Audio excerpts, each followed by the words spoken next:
আসসালামু আলাইকুম।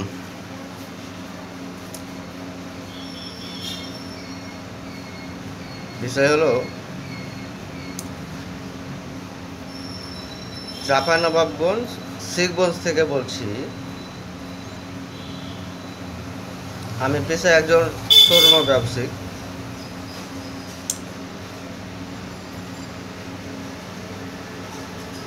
দেখেন, আমরা উপজেলা পর্যায়ে ছোটোখাটো একটা স্বর্ণ ব্যবসা করি। নিজে কারিগর, টুকটাক করে কাজ করি। মানুষের হয়তো টুকটাক করে অর্ডার পাতি নেই। কেউ হয়তো কোনো গহনাগাটি বিক্রি করতে আসে, ছোটো মোটো জিনিস, সেগুলো সাধ্যের মধ্যে যদি পারি তো নেই। এখন বিষয় হলো যে আমাদের চাঁপাইনবাবগঞ্জ শিখগঞ্জ উপজেলা পর্যায়ের এক স্বর্ণকার ভাই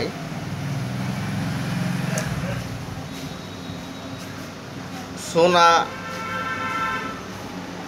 কিনেছে, তার কাছে বিক্রি করতে গেছে। সে সোনা কিনে নিয়ে এসে সে একজন সচেতন একজন ব্যক্তি, সে বড় মানুষ। সে বলল যে ভাই, আমি স্বর্ণটা বেচবো। স্বর্ণকার জিজ্ঞাসাবাদ করলো যে আপনি কোথায় বাড়ি ঘর কোথায়। সে ঠিকঠাকভাবে উত্তর দিল। এখন স্বর্ণটা আমি কিনলাম। কেনার 1 মাস পর 2 মাস পর শোনা যাচ্ছে যে সোনাটা সে চুরি করে বিক্রি করেছে।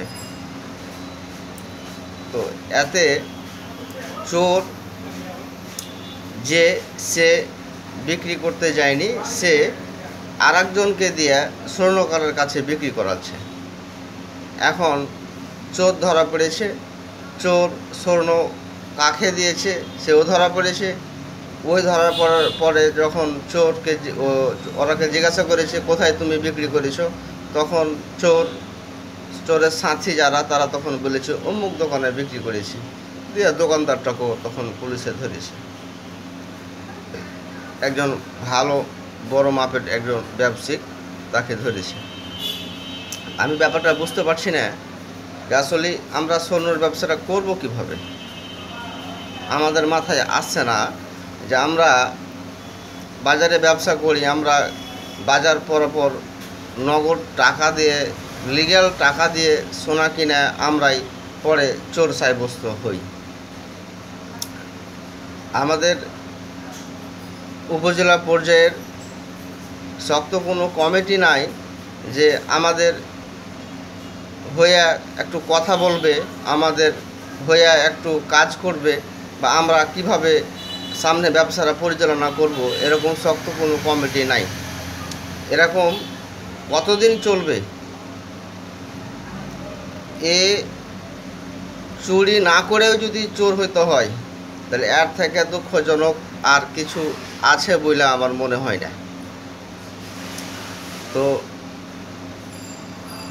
চাঁপাইনবাবগঞ্জ সহ যত স্বর্ণের দোকানদার আছে, তারা সবাই সচেতন হন, এবং যদি সন্দেহ হয় যে উনি চোর, যদি বুঝতে পারেন যে উনি চোর, সাথে সাথে আপনারা পুলিশকে কনফার্ম করবেন। আর আমি ব্যাপারটা ক্লিয়ার হলোই যে আসলে সোনাটা কিনবো কিভাবে, ব্যবসাটা করব কিভাবে। আসলে বুঝাই তো যাচ্ছে না কে চোর কে ভালো মানুষ, কিছু বুঝাই উঠতেই পারছি না।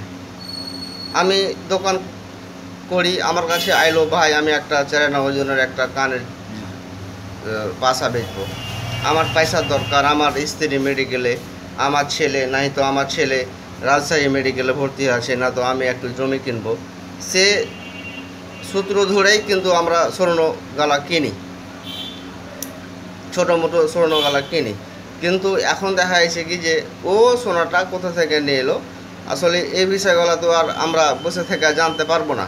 আমরা সাধারণত এগুলা সাধারণ জ্ঞানী নিয়ে থাকি।